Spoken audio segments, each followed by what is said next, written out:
በዚያ ቦታ ላይ የዓለም ሕዝብ ሁሉ ይሰበሰባል፣ እስላሙ ይሰበሰባል። ታምራት ስለሚደረግ የማያምነው ጣዖት አምላኪው ይሰበሰባል፣ ታምራት ስለሚደረግ። ሰዎች ሞኞች ናቸው። ክርስትና ስዕል ይመስላቸዋል። ነጠላ ይመስላቸውና ነጠላውን ስናቃጥለው ክርስትናው ይቃጠላል ይላሉ። ግን ክርስትና ሕንፃ አይደለም።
Yeah.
ለገዳማችን የካህናት ሰንበት ትምህርት ቤት መዘምራን ዝማሬ መላእክት ያሰማልን፣ የአገልግሎት ዘመናቸውን ይባርክልን ብላችሁ እግዚአብሔርን አመስግኑላቸው።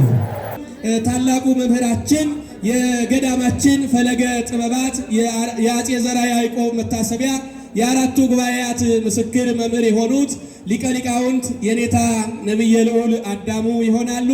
በቀጥታ ወደ ትምህርቱ እንሄዳለን። ብፁዕ አባታችን አቡነ ቀለሚንጦስ በኢትዮጵያ ኦርቶዶክስ ተዋሕዶ ቤተክርስቲያን በጠቅላይ ቤተ ክህነት ሰንበት ትምህርት ቤቶች መምሪያ የበላይ ሊቀ ጳጳስ ሀገረ ስብከታችን የሰሜን ሸዋ ሀገረ ስብከት ሊቀ ጳጳስ፣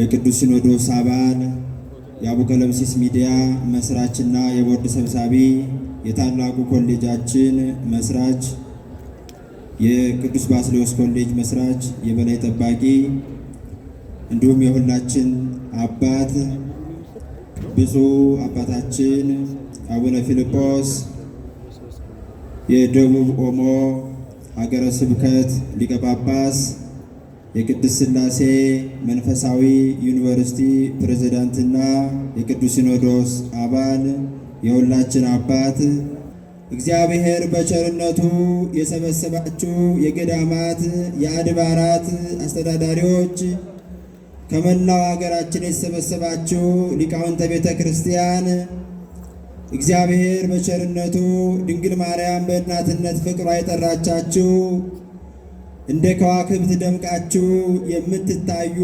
ሁላችሁም ኦርቶዶክሳውያን ከዚህ ዕለት ባደረሰን ከዚህም ስፍራ በቸርነቱ በሰበሰበን በባህሪው ሞት በመንግሥቱ ሽረት በሌለበት ቅድመ ዓለም በነበረ ዓለምን አሳልፎ በሚኖር በአምላካችን በልዑል እግዚአብሔር ስም እንደምን አደራችሁ? እንደምን ቆያችሁ? እንደምን ከይሳት ደረሳችሁ? ከዚህ ዕለት ስለደረስን ከዚህም ስፍራ በቸርነቱ ስለሰበሰበን የቸርነት ባለቤት የንጽሕና መገኛ የቅድስና ምንጭ አምላካችን መድኃኔ ዓለም ኢየሱስ ክርስቶስ ስለማይነገር ቸርነቱ ስሙ የተመሰገነ ይሁን። ስሙ የተመሰገነ ይሁን። ስሙ የተመሰገነ ይሁን። እንዲሁም ንጽሕናን ቅድስናን ይዛ የተገኘች ሐመሩ ለኖህ እንተ ኢረከባ ማየ አይህ የጥፋት ውሃ ያገኛት የኖህ መርከብ ያደፉት የነጹባት የተራቡት የጠገቡባት የህብስተ ሕይወት የኢየሱስ ክርስቶስ መገኛ የሕይወት ብርሃን የኢየሱስ ክርስቶስ መፍለቂያ በዛሬውም ዕለት ለመሰብሰባችን ምክንያት የሆነችን ንጽሕተ ንጹሐን ቅድስት ድንግል ማርያም ስሟ የተመሰገነ ይሁን። ስሟ የተመሰገነ ይሁን። እንኳን ለዚህ ዕለት እንኳን ለዚህ ሰዓት እግዚአብሔር በቸርነቱ ሁላችሁንም እንኳን አደረሳችሁ። እንኳን ለዚህ ታላቅ በዓል በሰላም አደረሳችሁ። ክበበ ገጻ ከመፀሐይ በሚል ርዕስ አጠር ላሉ ደቂቃዎች እንደ እግዚአብሔር አምላካችን መልካም ፈቃድ እንማራለን። ኃይለ ቃሉ የተነገረው በቅዱስ ያሬድ ነው። የኃይለ ቃሉ መነሻ ቅዱስ ያሬድ ከሰሎሞን የወሰደው ነው። ጠቢቡ ሰሎሞን አባቱ ከፈጣሪው ከእግዚአብሔር ጋር በታረቀበት ዘመን የተገኘ ልጅ ነው። ስለዚህ አባቱ ስም ሲያወጣለት ሰሎሞን አለው። መስተሳልም ማለት ነው። አንድ ከእግዚአብሔር ጋር በታረቅሁበት ዘመን የተገኘ ማለት ነው። በዚህ ምክንያት ሰሎሞን እጅግ የተወደደ ልጅ ነበር ለአባቱ። አባቱ ኃጢአት ሰርቶ ከእግዚአብሔር ተጣልቶ በነበረበት ወቅት የተገኘ ልጅ ስለሆነ ስሙን ሰሎሞን ሰላማዊ፣ ፍቅር፣ አንድነት ማለት ነው። እሱ የእመቤታችንን ነገር በምሳሌ ሲናገር ድንግል ማርያምን ዓይኖቿን፣ እጆቿን፣ ጡቶቿን እየመሰለ በምሳሌ ለሰው እንዲረዳ በመኃልየ መኃልይ ከምስጋና ሁሉ የሚበልጥ ምስጋና በሚባለው መጽሐፉ ላይ በሰፊው ተናግሯል። ቅዱስ ያሬድ ከዚያ የወሰደው ነው። ድንግል ማርያምም ዓለምና እግዚአብሔር በታረቀበት ዘመን የተገኘች ሰውና እግዚአብሔር የታረቀባት የማይታየው ረቂቁ ቃል በማህፀኗ ሥጋን ተዋህዶ የታየባት ስለሆነች ሰላማዊት ሱላማጢስ የሐዲስ ኪዳኗ ሰሎሞን የሰማይና የምድር ሰሎሞን ፍጥረት ሁሉ የታረቀባት ሰሎሞን ተብላ በሴት አንቀጽ ሰላማዊት ሱላማጢት እያል እንጠራታለን ማለት ነው። በረከቷ በሁላችን ላይ ይደርብን። በዛሬው ዕለት በታሪክ እንደምናነበው ቤተ ክርስቲያን በሐዋርያት ስብከት በሐዋርያት ተከታዮች በሰባው ደቀ መዛሙርትም ትጋት በዓለም ዳርቻ ሁሉ ደርሳለች። ከደረሰችባቸው አንዱ ግብፅ ሀገር ነው። ሐዋርያት በስብከተ ወንጌል ክፍፍል ጊዜ ግብፅ የምትባለዋን ሀገር ለቅዱስ ጴጥሮስ አንተ አስተምራት ብለው ሰጥተውት ነበር። ቅዱስ ጴጥሮስ ግብፅ ወርዶ ክርስትናን ሰብኮ ለተማሪው ለቅዱስ ማርቆስ ወንጌሉን ለጻፈው ለማርቆስ ግብፅን ሀገረ ስብከት ትሁንህ ብሎ እንደሰጠው የቤተ ክርስቲያን ታሪክ ይናገራል። እነዚህ ሐዋርያት በድካማቸው፣ በሞታቸው፣ በደማቸው ክርስትናን በዓለም አስፋፍተዋል። ኢየሩሳሌም ያሉት አይሁድ አላስቀምጥ ቢሏቸው ከኢየሩሳሌም ውጪ ወደ አሕዛብ ሀገር ሄደው አንጾኪያ ሄደው ክርስቲያን የሚባለውን ስማቸውን ሳይቀር ከዚያ አግኝተውታል። በዚች በግብፅ ሀገር የእግዚአብሔር ወልድ ሃይማኖት ክርስትና የሚባለው ተስፋፍቶ ሲነገርባት የነበረች ሀገር ናት ግብፅ። በዚያ ሀገር የእናታችን የድንግል ማርያምን በዓል ሲያከብሩ ድንግል ማርያም በስደቷ የባረከቻት ከቦታዎች ሁሉ የምትበልጥ እጅግ የከበረች ደብረ ምጥማቅ የምትባል ቦታ ነበረች ይላል ታሪክ። በዚያ ቦታ ላይ የዓለም ሕዝብ ሁሉ ይሰበሰባል፣ እስላሙ ይሰበሰባል። ታምራት ስለሚደረግ የማያምነው ጣዖት አምላኪው ይሰበሰባል፣ ታምራት ስለሚደረግ። ያመኑት ከኢትዮጵያ ይሄዳሉ፣ ከአርመን ይመጣሉ፣ ከተለያዩ የዓለም ክፍላት ወደ ግብጿ ደብረ ምጥማቅ ይሰበሰቡ ነበር ይላል እና እናታችን ድንግል ማርያም ከዕለታት በአንድ ቀን ተአምር ማድረግ የተለየ ተአምር ማድረግ በደብረ ምጥማቅ ጀመረች። ያዚያች ቦታ ላይ የተሰበሰቡ ሰዎች ሁሉ እያዩት ከቤተ ክርስቲያኑ ጉልላት ላይ ድንግል ማርያም እጅግ የተዋበ ፍጥረት ሁሉ ሊያየው የሚመኝ የእግዚአብሔርን መልክ የሚመስል መልኳን በጉልላቱ ላይ ገለጸችላቸው ይላል። ክብር ለስሟ ይሁንልን። ይሄ ደክመው ለመጡት ዋጋን ከመቀበል በላይ የሆነ ታላቅ ዋጋ ነው። መነኮሳት በበረሃ ወድቀው እግዚአብሔርን ሲማጸኑ እናትህን አሳየን ይሉታል። አንተስ ረቂቅ ነህ መቼስ፣ አንተ መለኮት ነህ። ነገር ግን አንተን የምትመስል ሥጋን ከእርሷ የወሰድክላት በማኅፀኗ 9 ወር ከ5 ቀን የተሸከመች እናትህን አሳየን፣ እናትህን እንይና ይበቃናል እያሉ ይማጸኑታል። ለምን መሰላችሁ? ራሱ ታምረ ማርያማችን እንዲህ ነው የሚለው፣ ወኩሉ መልክዓ ለእግዝእትነ ማርያም ከመ መልክዓ አምላክ። የእመቤታችን የድንግል ማርያም መልኳ የአምላክን መልክ ይመስላል፣ እንደ አምላክ መልክ ነው። የእመቤታችን የድንግል ማርያም ሐሳቧ እንደ አምላክ ሐሳብ ነው ይላል። ድንግል ማርያምን ማየት ልጇ ኢየሱስ ክርስቶስን ማየት ነው። ልጇ ኢየሱስ ክርስቶስን ማየት አብን ማየት ነው። መንፈስ ቅዱስን ማየት ነው። ለዚያ ነው ጌታ በወንጌል ከደቀ መዛሙርቱ አንዱ ፊልጶስ አርአየነሁ ለአብ ወያክለና ነው። ጌታ ሆይ አብን አሳየንና ይበቃናል አለ። እኛ አብን ካየን ይበቃናል። ከዚህ በኋላ ትምህርቱ ይበቃናል፣ ስብከቱ ይበቃናል። አብን አሳየን አለ። እየሰማችሁ ነው? አብን አሳየን አለ። አልዓዛር ሲነሳ አይቷል። ታምራት ጠግቧል። ፊልጶስ እንጀራ ሲበረክት አይቷል። ገቢረ ታምራት ጠግቧል። ታምራቱ ይበቃናል። ስለ አንተ ተረድተናል። አብን ግን ስለዚህ አለ አርአየነሁ ለአብ ወያክለነ አለ። አብን አሳየንና ይበቃናል ሲለው ጌታችን መድኃኒታችን ኢየሱስ ክርስቶስ ምን አለ? ፊልጶስ አለው ዘርእየ ኪያየ ርእዮ ለአቡየ አለ።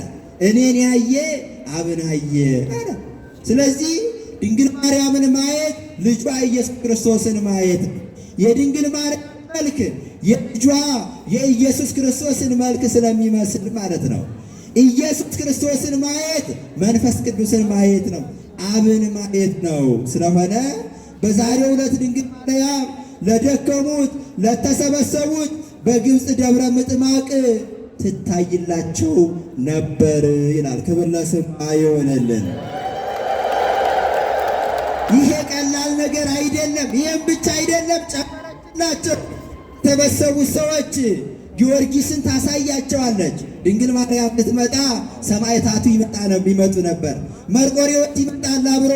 ሐዋርያቱ ከእናታቸው ከድንግል ጋር ተከትለው ሲመጡ ድንግልን ሲያዩ ልጇን ብቻ አይደለም የሚያዩ፣ ሰማዕታቱን ያያሉ፣ ሐዋርያትን ያያሉ።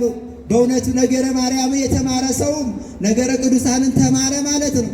ነገረ ሥላሴን ተማረ ማለት ነው። ይህንን እናስረዳችኋለን በኋላ። ስለዚህ ሰማዕታቱ እንደ ቅዱስ ጊዮርጊስ በሥጋ ከተለዩ በኋላ በነፍስ ዓለም እየኖሩ አይታዩም ነበር። ድንግል ማርያም ስትገለጽ ጊዮርጊስ አብሮ ተገለጸ። ሰማዕታቱ ታዩ። እንዲሁም ይሄ ብቻ አይደለም፣ ጨመረችላቸው ታምራት። የሞቱት ዘመዶቻቸው የሚናፍቋቸውን ወንድሞቻቸውን የተሰበሰቡ ሰዎች አንዱም ቃል ሳያወጣ በልቡ እንዲህ ይላል፣ እመቤቴ ሆይ እስኪ የሞተው ወንድሜን አሳየኝ ይሏት ነበረ። የሞተው ወንድሜን አሳየኝ ሲሏት ድንግል ማርያም ያ ሰው በህሊናው ወንድሙን ማየት ናፍቆ የለ። በእውነቱ ሰው በሥጋ የተለዩንን እናቶቻችን እንዴት ነው የምንናፍቃቸው? በተለይ ወጣት ሆነው በድንገተኛ አደጋ የተለዩ ቤተሰቦቻችን እንዴት ነው የሚናፍቁ? በእውነቱ ይሄ የደረሰበት ነው የሚያውቀው። አሳይን ሲሏት ወንድሙን አመጣ ታሳየዋለች። በእውነቱ እናቱን ታሳየዋለች፣ እህቱን ታሳየዋለች። የናፈቀው የሞተበት ጓደኛውን አምጥታ በደብረ ምጥማቅ ድንግል ማርያም በዛሬው ዕለት ታሳያቸው ነበር። ክብር ለስሟ ይሁንልን። እንደው በጥቂቱ ይሄንን እንተወውና ይሄ ታሪክ በግብፅ ሀገር ሲደረግ የነበረ በኢትዮጵያ ያልተሰራ ያልነበረ ታሪክ ነው። ይሄ እስከ መቼ? እስከ 1430 እስከ አፄ ዘርዓ ያዕቆብ ዘመነ መንግስት ድረስ ማለት ነው። በ14ኛው መቶ ክፍለ ዘመን እንደምታውቁት እስልምና በከፍተኛ ደረጃ በዓለም ላይ የተስፋፋበት ዘመን ነበር። ለምሳሌ የቅዱስ ዮሐንስ አፈወርቅ ሀገር አንጾኪያ፣ የሉቃስ ሀገር አንጾኪያ፣ ደቀ መዛሙርቱ ክርስቲያን የተባሉባት ሀገር አንጾኪያ በእስላሞች የገባችበት ዘመን 1450 እንደነበረው ዘመን ነው። የዮሐንስ አፈወርቅ መንበረ ጵጵስና አግያ ሶፊያ ጉባኤ ቁስጥንጥንያ የተደረገበት ቦታ መስጂድ የሆነው 1451 በነበረው ወረራ ነበረ። የዮሐንስ አፈወርቅ ሀገር ቁስጥንጥንያ ስሟ የተለወጠው 318ቱ ሊቃውንት የተሰበሰቡበት ኒቅያ መስጂድ የሆነው በ14ኛው መቶ ክፍለ ዘመን በተደረገው ወረራ ነበር። ከነዚያ ወረራዎች መካከል አንዱ በግብፅ ሀገር የነበረው እስላማዊ መንግስት ይችን ደብረ ምጥማቅ የምትባለዋል ዘርዓ ያዕቆብ የሚወዷትን ክርስቲያኖች የሚናፍቋትን ቦታ አቃጠላት ይላል። ገዳሟን ሰዎች ሞኞች ናቸው። ክርስትና ስዕል ይመስላቸዋል፣ ነጠላ ይመስላቸውና ነጠላውን ስናቃጥለው ክርስትናው ይቃጠላል ይላሉ። ግን ክርስትና ሕንፃ አይደለም። ክርስትና የሚታይ ውጫዊ ነገር አይደለም። በእውነቱ እንደዛ ቢሆን ኖሮ ክርስቶስ ሲሰቀል ደቀ መዛሙርቱ ፈርተው ሲበተኑ ክርስትና ይቆም ነበረ። ይሄ ሞኝነት ነው። ክርስትና እስጢፋኖስ ሲሰብክ እስጢፋኖስን ከገደልነው ስብከት ይቆማል ብሎ ነበር አይሁድ። እስጢፋኖስ ቢገደል 8000 ሰባኪዎች በዓለም ተጥለቅልቀው ክርስትናን አስፋፍተውታል። ክርስትና አንድ ሰባኪ አይደለም። ይህንን ያልተረዱ ሰዎች እንዳውቁት የምንፈልገው ክርስትና አንድ ገዳም አይደለም። አንድ ገዳም ሲቃጠል ክርስትና አይጠፋም። ክርስትና አንድ ሰባኪ አይደለም። ክርስትና አንድ መነኩሴ፣ አንድ ጳጳስ፣ አንድ ቄስ አይደለም። ክርስትና ይህ አይደለም። እነርሱ ግን መስሏቸው ክርስትናን ለማጥፋት ደብረ ምጥማቅን አቃጥለዋል። አፄ ዘርዓ ያዕቆብ ሰሙ። ስለዚህ ሁለት ነገር ለማድረግ አሰቡ። አንደኛው በግብፅ ሀገር ያችው ገዳም መልሳ እንድትሰራ አደረጉ። አፄ ዘርዓ ያዕቆብ በረከታቸው ይድረሰ። የዚያ ሀገር በዘመናቸው የነበረው ሊቀ ጳጳሳት ሚካኤል፣ ገብርኤል ተብለው በመጽሐፈ ተአምረ ማርያም የሚገለጹ እነዚያ አባቶች ለአፄ ዘርዓ ያዕቆብ በሀገራቸው እንዳለ አይነት ታቦት ሰርተው የግብፁ ሊቀ ጳጳሳት ፓትርያርኩ ባርኮ ሉቃስ የሳላትን የእመቤታችንን ስዕል ጨምሮ በርካታ ከሐዋርያት ሲወርድ ሲዋረድ የመጣውን ቅዱሳት ንዋያት የከበሩ ዕቃዎችን አስይዞ ለንጉሡ ለአፄ ዘርዓ ያዕቆብ በቤተ መንግሥታቸው በተጉለት በዚህ በደብረ ምጥማቅ በነበረው ቤተ መንግሥታቸው እንዲደርሳቸው አደረገ ይላል። አፄ ዘርዓ ያዕቆብ ይህን ተረከቡ።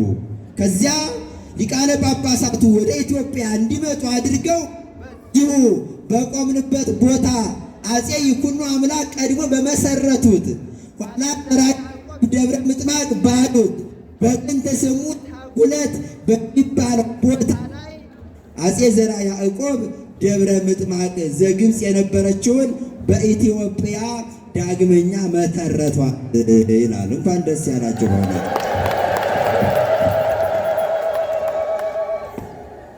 ከዚህ ጊዜ ጀምሮ ይሄ ቦታ ደብረ ምጥማቅ ተባለ ማለት ነው።